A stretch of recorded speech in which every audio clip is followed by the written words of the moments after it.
Kedua, kesalahan di dalam dunia pikiran mental. Ketiga, kesalahan di dalam memperlakukan tubuh. Nah, di sini kita melihat ketiga lapisan pembiaran. Allah membiarkan mereka menuju kepada penyembahan kepada Allah yang salah. Allah membiarkan mereka mempunyai pikiran yang bodoh dan pikiran yang rusak. Dan Allah membiarkan mereka bersetubuh antara pria dan pria, wanita dan wanita, homoseks dan lesbian. Saudara-saudara, di dalam pembiaran, yaitu lapisan yang keempat yang kita katakan itu seolah-olah Tuhan tidak ada. Seolah-olah Tuhan tidak campur. Seolah-olah Tuhan tidak mempunyai kuasa, tidak berdaya apa-apapun untuk menangani hidup kita setiap pribadi. Saudara-saudara, jikalau orang sudah sampai di dalam tahap keempat, dia menganggap, nah, ateisme itu benar. Di mana Allah? Saya berbuat apapun dia tidak campur. Justru cilakalah engkau. Jikalau perbuatanmu tidak ada lagi campur tangannya Tuhan, sehingga engkau merasa lancar sekali. Justru di situ sesuatu perjalanan yang licin membawa engkau merosot ke dalam neraka. Saudara-saudara, bersyukurlah jikalau Tuhan masih campur tangan. Semua 1, 2, 3. Bersyukurlah jikalau Tuhan masih campur tangan. Bersyukurlah jikalau Tuhan memberikan hambatan kesulitan kepada engkau. Saudara-saudara, karena sifat manusia terlalu bahaya. Sifat manusia yang berada di dalam kebebasan tanpa ada hambatan apapun itu begitu bahaya. Sehingga kelancaran-kelancaran mengakibatkan ketiduran rohani. Kelancaran-kelancaran mengakibatkan kita membanggakan diri. Kelancaran-kelancaran mengakibatkan kita menganggap diri orang yang pintar dan sukses. Kelancaran-kelancaran tanpa dihambat oleh Tuhan menunjukkan kita makin merosot, makin meninggalkan Tuhan. Itu sebab kadang-kadang Tuhan membuat pagar di hadapanmu. Tuhan memberikan kemungkinan engkau mengalirkan air mata. Tuhan memberikan kesulitan saya sadar bahwa saya tidak boleh terus demikian. Saudara-saudara sekalian, kita berada di dalam dunia dan kita penuh dengan segala gejolak, segala kesulitan, segala rintangan, segala hal yang tidak sesuai dengan keinginan kita. Tapi jangan lupa ada yang lebih besar. Tuhan sedang mengatur, Tuhan sedang menghambat, Tuhan telah mencampuri tangan di dalam dunia ini. Saudara-saudara, hal yang engkau lihat lancar, justru engkau rasa enak, justru itu mengandung bahaya untuk hari depanmu.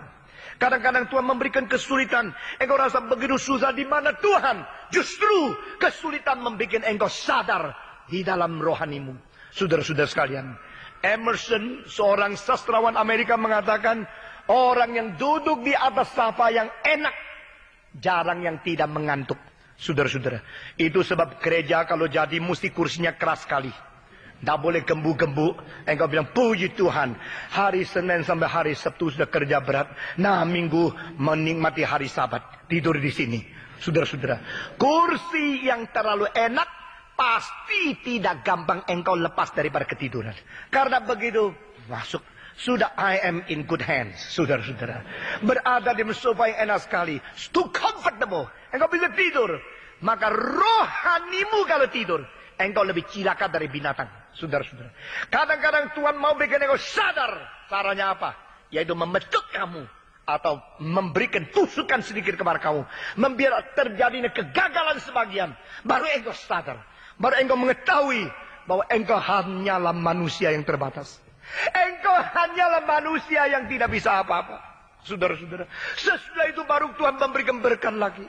Kesakitan-kesakitan yang diberikan Tuhan, yang diizinkan. Jangan engkau terlalu cepat memarahi dia. Jangan engkau terlalu cepat mengomel atau meninggalkan dia.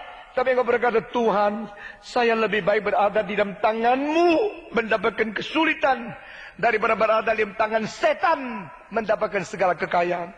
Saya lebih berada di dalam pengajaran-Mu, didik aku supaya menjadi sempurna, daripada berada di dalam kerelaan semua kemauan saya tergenap, tapi akhirnya saya dibutakan oleh iblis. Saudara-saudara sekalian, rencana Allah yang kita lihat sesuai dengan kehendak Allah. 4 lapisan, rencana yang kekal.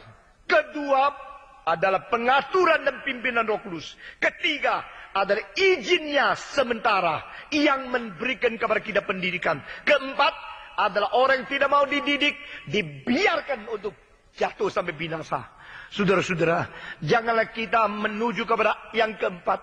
Kalau sampai kabar keempat sudah tidak ada obatnya, dan Tuhan kasih dia kebebasan sepenuhnya untuk dia dibinasakan. Saudara-saudara, kalau engkau sekarang datang kepada dokter, dokter bilang, ayo, tidak boleh minum gula terlalu banyak ya.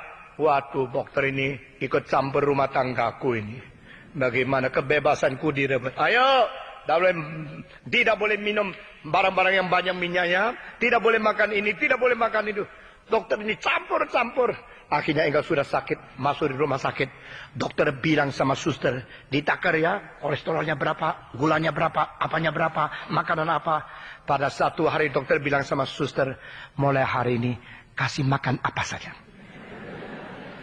Dia mau apa? Semua boleh. Nah, puji Tuhan, sembuh. Gua sembuh. Boleh makan apa? Bukan sembuh, mau mati lu, saudara-saudara. Karena sudah mau mati, sudah mau masuk ke lubang kubur, kasihlah kenikmatan terakhir. Nah, saudara-saudara, betapa banyak orang menikmati kebebasan yang liar, dan dia kira itu dia kemenangan. Dia sukses. Dia kira itu dia pintar. Padahal Tuhan sudah membiarkan dia berada di dalam kebahayaan yang besar. Puji Tuhan, jikalau Tuhan masih ikut campur. Amin. Puji Tuhan, jikalau Tuhan masih mengasihi kita. Kira-kira pada bulan ke-6 di dalam kebaktian MRI, nah, saudara-saudara, pada tahun pertama saya memberikan satu contoh untuk mengatakan mengapa terjadinya kesulitan-kesulitan di dalam hidup kita. Nah, mungkin saya pernah ulangi, saya ulangi lagi hari ini. Saudara-saudara, pada 1666 London dibakar dengan api yang besar sekali, terbesar di dalam sejarah. Waktu itu kota London yang begitu sempit jalannya, begitu makin lama makin sempit. Karena tanahnya mahal, orang banyak yang miskin. Mereka masuk ke kota London, menjadi the first cosmopolitan city in the world. Itu orang-orang sudah masuk di situ, kamarnya kurang bagaimana. Maka lantai bawah begini, lantai atas keluar 1 meter. Lantai ketiga keluar lagi 1 meter. Lantai keluar lagi 1 meter. Akhirnya bersusun keempat bisa capat tangan dengan orang daripada sebelah sana. Saudara-saudara. Dan mereka bikin rumah begini.